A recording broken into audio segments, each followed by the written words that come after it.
अस्सलाम वालेकुम जी, मैं हूँ लाइबा अब्बासी और आप देख रहे हैं देसी स्पोर्ट्स पर cricket capsules by Laiba Abbasi. As such कोई क्रिकेट हो तो नहीं रही, लेकिन Australia versus South Africa series हो रही है। मैंने सोचा उस पर वीडियो बनाऊं, लेकिन हमारी जो ऑडियंस है वो ज़्यादातर पाकिस्तानी है और मैंने देखा है कि उस पर प्रॉपर जो है वो एक वीडियो अपलोड करना या एक रिव्यू करना प्रॉपर उस सीरीज़ को, वो कारनामा साबित नहीं होगा। तो इसलिए मैंने सोचा कि मैं आप लोगों को बता दूं ऑस्ट्रेलिया वर्सेस साउथ अफ्रीका की जो सीरीज़ थी, ओडीआई सीरीज़, वो जो है साउथ अफ्रीका ने ऑस्ट्रेलिया को ऑस्ट्रेलिया में हराई। और ऑस्ट्रेलिया का ओडीआई में जो है ना, ये कोई हिस्ट्री रकम कर दिया कि एक के बाद एक, मतलब 4 मैचेस में लगातार their team have got bold out below 200 runs, मतलब बिलो 200 रन, 200 के नीचे नीचे उनकी टीम बोल्ड आउट हुई। 2 दफ़ा तो ये एजाज़ पाकिस्तान क्रिकेट टीम ने किया, ठीक है। और फिर अब जो है साउथ अफ्रीका के बॉलर्स ने जो है वो ऑस्ट्रेलियन बैट्समैन को तिगनी का नाच नचाया हुआ था। सरप्राइजिंगली ट्रेविस हेड जो है वो बड़े बेबस नजर आए। खैर, ये हुआ है कि साउथ अफ्रीका ने जो है बड़े ज़बरदस्त तरीके से जो है वो ऑस्ट्रेलिया को हरा दी है ये सीरीज़। उनके घर में जाके, उनके बैकयार्ड में जाके ऑस्ट्रेलियन को बताया है कि भाई अब नहीं, जिस तरह से टेस्ट में तुम लोगों को पीछे छोड़ा था, वर्ल्ड टेस्ट चैंपियनशिप फाइनल तुम लोगों को हराया था, उसी तरह से ओडीआई में भी अब हमने हिस्ट्री रकम करनी है। खैर, उसके बाद आते हैं पाकिस्तान शाहीन्स पर। यार, आज पाक वर्सेस नेपाल था, पाक ए वर्सेस नेपाल, और क्या ज़बरदस्त मैच हुआ है। मतलब अगर आप इसको न्यूट्रल क्रिकेट फ़ैन के पर्सपेक्टिव से, उसके पॉइंट ऑफ व्यू से देखोगे तो बड़ा ज़बरदस्त मैच था और मज़ा आया देखने का। लेकिन अगर आप इसको एक पाकिस्तानी क्रिकेट फ़ैन के उससे देखोगे ना, पॉइंट ऑफ व्यू से, उस पर्सपेक्टिव से देखोगे, तो भाई ये कौन सी पाकिस्तान टीम थी। मतलब आप अगर थोड़ा सा इस पर एक डीप एनालिसिस करो ना, तो आप सोचोगे ये क्या हुआ है। मतलब नेपाल से आज हम कहाँ से जीते हैं, वरना आज अगर हम नेपाल से भी हार जाते तो बैटिंग आप लाइनअप उठा के देखो भाई, एक के बाद एक फेलियर पड़ी हुई है बैटिंग लाइनअप में। तो भाई मुझे तो लगता है पहला जो मैच खेला था हमने, उसी में पाकिस्तान शाहीन जो है वो आगे आगे थी, वरना आज का मैच भी हारने में हमने कोई कसर नहीं छोड़ी थी नेपाल के अगेंस्ट। पहले हमने ये एजाज़ जो है वो कौन से हैं, चिकागो किंग्समैन है मेरे ख्याल से, उनके अगेंस्ट हमने ये एजाज़ अपने नाम किया। अब हम नेपाल के अगेंस्ट हारने वाले थे, तो वो तो शुक्र है फैसल अकरम भाई, उस बंदे ने आखिरी ओवर में आके 8 रन जिस तरह से डिफेंड किए। मैं आपको बताती हूँ, पहली बॉल होती है, पहली बॉल पे जी 1 रन होता है, दूसरी बॉल पे 3 रन, पहली 2 बॉल्स पे 4 रन हो जाते हैं। अच्छा, यहाँ पे अब पाकिस्तानी बैठे हैं, यार नेपाल से भी हार जाएंगे, अब क्या होगा, अब क्या होगा। फिर तीसरी बॉल पे फैसल अकरम आउट करता है। एक वेल सेट बैट्समैन खड़ा हुआ था, आराम से 8 रन, उसके लिए तो कोई चीज़ ही नहीं थी। लेकिन वहाँ पे जो विकेट गिरती है ना भाई, वहाँ पे थोड़ी सी सांसें पाकिस्तानी क्रिकेट फैंस की बहाल होने लगती है। अच्छा, विकेट गिरी, उसके बाद अगली बॉल पे, चौथी बॉल पे डॉट होता है। अच्छा, अब अभी भी 2 बॉल्स पड़ी और 2 बॉल्स पे 4 रन चाहिए। फिर से बैठे हुए, यार क्या हो रहा है, क्या हो रहा है, फैसल अकरम कुछ कर दे, आज कुछ कर दे। अच्छा, चौथी बॉल आती है, चौथी बॉल पे कितने रन होते हैं भला, 1 रन, ठीक है। आखिरी बॉल पे नेपाल को चाहिए 3 run to win the match. तस्बीह हाथ में, पाकिस्तानी क्रिकेट फैंस के हाथ में तस्बीह पड़ी जा रहे हैं यार। कुछ ये उतना इंपॉर्टेंट मैच नहीं था, बट यार it matters for all the cricket fans out there, ठीक है। फिर आखिरी बॉल करवाते हैं फैसल अकरम और उस पर जी 1 रन होता है, पाकिस्तान ये मैच जीत जाते हैं। उफ, क्या थ्रिलिंग मैच था, मैं कहती हूँ भाई, ज़बरदस्त, बहुत मज़ा आया देखने का। लेकिन यार अगेन, ये कोई तरीका नहीं है, ये नेपाल के अगेंस्ट भी अगर आप मर मर के जीत रहे हो तो आप देखो आपकी क्रिकेट कहाँ जा रही है। आपके बैट्समैन, पूरा बैटिंग लाइनअप आपका फ्लॉप हुआ है, वो कप्तान इरफान खान न्याजी चल गए, वरना क्या ही होता। तो भाई ऐसे नहीं होता। अब our team is into the final of the tournament now, let's see क्या होता है। लेकिन शुक्र है भाई हम ये मैच जीत गए। Faisal Akram, what a talent you are, I mean a very amazing, a very genuine find, ठीक है। पाकिस्तानी जो स्पिन अटैक है, मैं कह रही हूँ, वो तो भाई दिन ब दिन निखर रहा है। सुफियान, मुकीम, अबरार अहमद, और अब जो है, पहले अबरार फिर सुफियान, अब जो है Faisal Akram, left arm chinaman मैन, बहुत ज़बरदस्त स्पिनर है। और अभी तक he is been ruling the top and T20 tournament so far, ठीक है। मतलब कोई, मैं देख रही थी 5 मैचेस में इसकी 12 विकेट है, ज़बरदस्त इकोनॉमी के साथ। तो फैसल अकरम जो है ना प्रॉपर, मतलब आप देखो ना, यहाँ से अंदाज़ा लगा लो, आखिरी ओवर है भाई, आपको पता है अगर आपकी टीम ये मैच हार गई तो आप कहाँ पे स्टैंड करते हो, और अगर आपकी टीम ये मैच जीत गई तब आप कहाँ स्टैंड करते हो। आपकी team will get in the final of the tournament, and there comes Faisal Akram, इतना उसने, मैंने नहीं देखा उस बंदे को कि वो थोड़ा सा भी लड़खड़ाया हुआ हो, थोड़ा सा भी कंफ्यूज हुआ, थोड़ी सी भी उसकी डिलीवरी इधर उधर गई हो, ठीक है, या कोई भी उसने जो है जिसे कहते हैं हाफ ट्रैकर्स करवाए हुए हो, बिल्कुल क्लीन काम नीट एंड क्लीन बॉलिंग उसने करवाई, line and length was perfect, everything was amazing. और यहाँ पे एक और वाइड हो जाती या एक्स्ट्रा रन मिल जाता तो आपको पता है नेपाल हमें हरा देता, लेकिन वहाँ पे फैसल अकरम जिस कंपोजर के साथ बॉलिंग करते रहे और जो कामनेस उन्होंने अपनी बॉडी लैंग्वेज में अपनाई हुई थी, ऐसा लग ही नहीं रहा था कि ही इज़ न्यू, ऐसा लग रहा था he has gathered so much of international exposure over the year. And I believe कि फैसल अकरम के लिए जो है ना, इस टूर्नामेंट के बाद से Aahista Aahista leagues around the world की अपॉर्चुनिटीज़ खुलेंगे। Obviously Pakistan national team will think about considering him, think क्या करेंगे ऑब्वियसली, लेकिन फैसल अकरम बहुत ज़बरदस्त फाइन, बहुत ज़बरदस्त, मतलब मज़ा आया इस बंदे को, इस स्पिनर को देखने का पूरे टूर्नामेंट में। अब फाइनल है, देखते हैं क्या होता है फाइनल में, लेकिन अभी तक की जो है वो ये अपडेट है पाकिस्तान शाहीन्स की।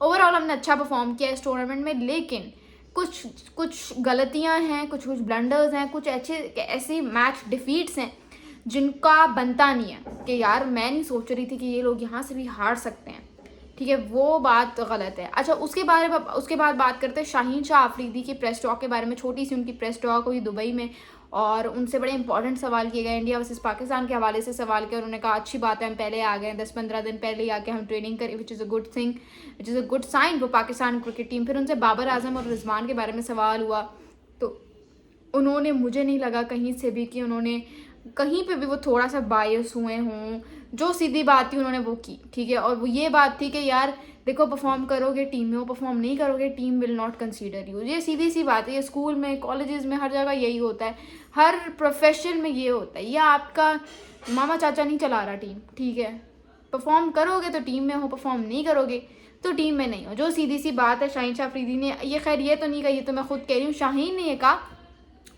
कि वो अच्छे प्लेयर्स हैं लेकिन परफॉर्म उनको करना पड़ेगा। और दूसरी बात उन्होंने ये की, शाहीन ने कहा अगर मैं परफॉर्म ना करूं और मैं भी टीम से बाहर हूं ना, तो फिर भी हम ये नहीं कह सकते कि टीम कुछ नहीं कर सकती।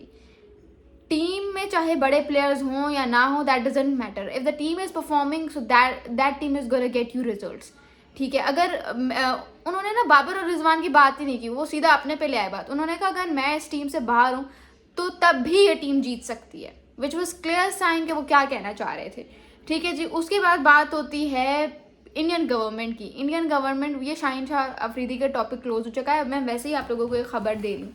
भाई इंडियन गवर्नमेंट ने जो है वो कुछ एक पॉलिसी अनाउंस की एक दिन पहले, मतलब कल, और उस पॉलिसी के मुताबिक जो है उन्होंने इतनी कोई, मैं तो उनके टेक पे हैरान हूँ, और इतनी एक्टिंग, मतलब वो जिसे कहते हैं ना मूवीज़ में रहते हैं, Indian government lives in movies. अब ये बात मैं क्यों कर रही हूँ भाई, यहाँ से अंदाज़ा लगा लो, जब जंग हुई थी तो जंग में इन्होंने अपने आप को विनर डिक्लेयर कर दिया था। अब आपको भी पता है सीधा सीधा कि ये जंग कौन जीता था, ठीक है। दूसरी बात पे आते हैं, इन्होंने भाई उस पॉलिसी में लिखा हुआ है कि इंडिया वर्सेस पाकिस्तान के दरमियान कोई बायलैटरल्स नहीं होंगे, लेकिन जो भी कोई मल्टी नेशन टूर्नामेंट होगा, कोई भी any of the multi nation tournament takes place, तो उसमें इंडिया और पाकिस्तान का मैच हो सकता है। मुझे जस्ट एक इतनी बात बताओ, ये जो आपने बायलैटरल्स वाली बात की है, तो मुझे थोड़ा सा ये तो बताओ कि आज से पहले कब बायलैटरल्स हुए हैं? कभी आपने देखा इंडिया वर्सेस पाकिस्तान बायलैटरल्स होते हुए? या तो हमेशा इंडिया पाकिस्तान के अलावा हर दूसरे मुल्क के साथ बायलैटरल्स खेल रही होती है। Same goes for Pakistan cricket team, bilaterals तो वैसे भी नहीं होते, तो फिर आप ये कैसे कह रहे हो कि इंडिया और पाकिस्तान के दरमियान बायलैटरल्स नहीं होंगे, लेकिन मल्टी नेशन टूर्नामेंट में ये लोग हिस्सा ले सकते हैं? मतलब एक्टिंग की तो भाई इन्होंने हद ही कर दी। जब आपने यही सारा रौला डालना था तो पहले इतना गंद क्यों किया? WCL वर्ल्ड चैंपियनशिप लीग जो लेजेंड्स की हुई, ठीक है, उसमें आपने क्यों कहा, आपके शिखर धवन, इरफान पठान ने क्यों रौला डाला, क्यों इतना ज़्यादा नुकसान करवाया, क्या कहते हैं उनको, स्पॉन्सरशिप डील्स का, एडवर्टीजमेंट्स का, एडवर्टाइजर्स का, क्यों इतना नुकसान करवाया जब आपने ये खेलना ही था? At the end of the day Asia cup में पैसा है, ठीक है। आपकी आवाम आप कह रही है हम बाइकआउट करेंगे मैच का, भाई आपकी जब गवर्नमेंट खुशी आपकी गवर्नमेंट ने इजाज़त दे दी इंडियन क्रिकेट टीम को, तो अब आप कैसे बाइकआउट करेंगे? मुझे ये बताएं। ये सारी कहने की बातें होती हैं, ठीक है। मैं कहती हूँ कभी भी ना आपको वक्त से पहले नहीं बोलना चाहिए, कभी भी आपको वक्त से पहले चौड़ा होकर नहीं बोलना चाहिए। आपको पता है एशिया कप या आईसीसी का टूर्नामेंट आप नहीं विड्रॉ कर सकते उससे, ठीक है। तो आप किस बेसिस पे स्टेटमेंट दे रहे हो कि हम पाकिस्तान के अगेंस्ट कभी भी कोई मैच नहीं खेलेंगे, उन्होंने हमारे नौजवानों का कत्ल किया है, उन्होंने हमारे नौजवानों को मारा है, पहलगाम अटैक के जिम्मेदार वो हैं। भाई जब यही सब आपने, यार देखो मुझे उनकी हिपोक्रेसी, उनके दोगलेपन पे जो है ना, जिसे कहते हैं, हैरत हो रही है। अब ये हिपोक्रेसी के वर्ड्स भी मैं सिर्फ 2 लोगों के लिए इस्तेमाल कर रही हूँ, इरफान पठान और शिखर दामन, ठीक है। जो पहले तो कह रहे हैं कि यार ये क्या पाकिस्तान का देश बैले आता है ये वो, अब वो देखना एशिया कप में पूरा एशिया कप बैठ के उसको कवर कर रहे होंगे।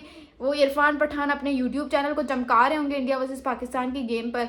तो पहले ही भाई आपका, फिर उस वक्त आपका देश नहीं आएगा। मैं देखती हूँ यार ये लोग इंडिया वर्सेस पाकिस्तान के मैच पे कैसे वीडियो डालते हैं कि कैसे उसके बारे में बात करते, कमेंट्रियाँ हो रही होंगी भाई, कमेंट्रियाँ हो रही होंगी। तो ये इनकी हरकतें हैं, दोगलेपन की इंतहा कर दी है इन्होंने। मैं ये कह रही हूँ कि आई एम वेरी हैप्पी, ठीक है। शुक्र है कि पॉलिटिक्स BCCI और the Indian government didn't late politics affect the beautiful game of cricket, ठीक है। शुक्र है कि अफेक्ट नहीं होने दी, लेकिन आपको कुछ जगहों पे थोड़ी सी मिच्योरिटी के साथ काम लेना पड़ेगा, थोड़ी सेंसिबल बातें करनी पड़ेंगी, ठीक है। उसके अलावा मेरे ख्याल से यहाँ पे वीडियो का दी एंड करते हैं। और एक और आप लोगों ने क्लिप देखी होगी, मैंने कहा लगे हाथों जो है इस क्लिप के बारे में भी बात कर लीजिए। और वो क्लिप ये है कि भाई बाबर आजम जो है ना भाई, उसको मैंने देखा है नेट्स में ट्रेनिंग करते हुए, बड़े ज़बरदस्त तरीके से जो है वो ट्रेनिंग कर रहे हैं। आपने देखा होगा पहले जो है जहाँ पे उनकी जो ट्रेनिंग सेशंस होते थे या जो नेट्स में वो प्रैक्टिस कर रहे होते थे, that used to be 70 and 80% against the pacers, the fast bowlers. 70 to 80% और उनकी ट्रेनिंग का हिस्सा सारे फास्ट बॉलर्स करवाते थे। लेकिन अब जो है मैंने सुना है कि पूरा दिन उन्होंने जो है वो स्पिनर्स के अगेंस्ट प्रैक्टिस किया। आपको पता है स्पिनर्स भी world class spinners, Noman Ali और उस्मान कादिर जो उनके बहुत अच्छे दोस्त भी हैं। नोमान अली तो आपको पता है ही is among the top 10 bowlers of ICC test rankings, जो बॉलर्स की होती हैं स्पिनर्स, उसमें नोमान अली टॉप 10 में है, ठीक है। और आपको पता है नोमान अली किस तरह का है spinner, you know he is absolutely amazing. मतलब सीरीज़ पाकिस्तान को टेस्ट सीरीज उसी बंदे ने जितवाई थी, and on top of that Noman Ali is a test ranked you know top bowler. तो आपको पता है कि टेस्ट में आपने अपना नाम बनाना है तो फिर you have to hit that one channel, you have to be very consistent with your line and length. आपको एक ही चैनल पे बना के, ये नहीं कि भाई आपने बस बैट्समैन को तंग करना होता है, बैट्समैन इंतजार कर रहा होता है कि यार बुरी बॉल मिले तो मैं हिट करूं, लेकिन भाई जो अच्छा स्पिनर होता है वो आपको बुरी बॉल देता ही नहीं है।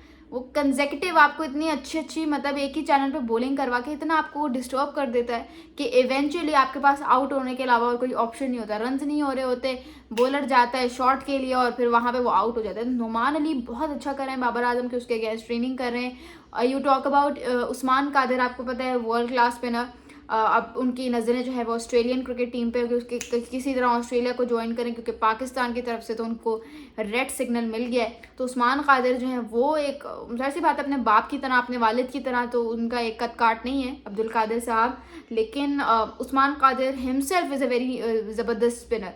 तो बाबर आजम के लिए बहुत अच्छा है कि वो ट्रेन हार्ड करें, स्पेशली अगेंस्ट दीज 2 स्पिनर्स।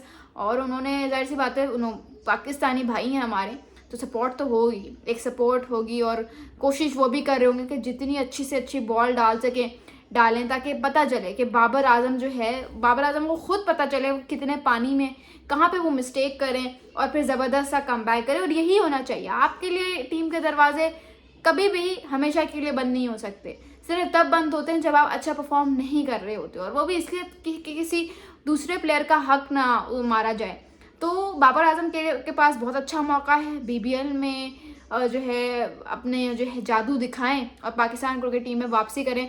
अभी T20 वर्ल्ड कप 2026 है, तो बाबर आजम के लिए जो है ना वो गोल्डन अपॉर्चुनिटीज़ हैं टू चेक हिमसेल्फ, ठीक है, टू टेस्ट हिज एबिलिटीज़ पता नहीं क्यों निकलता है मेरे मुंह से, to check his capabilities, to check his abilities against spin, चाहे वो लेफ्ट आर्म स्पिन है, चाहे फिर वो रिस्ट स्पिनर है, चाहे फिंगर स्पिनर है, चाहे चाइना मैन है, whatever the thing is. ठीक है, what you guys have to say मुझे कमेंट्स में जरूर बताइएगा। Thank you so much, this is Laiba Abbasi signing of.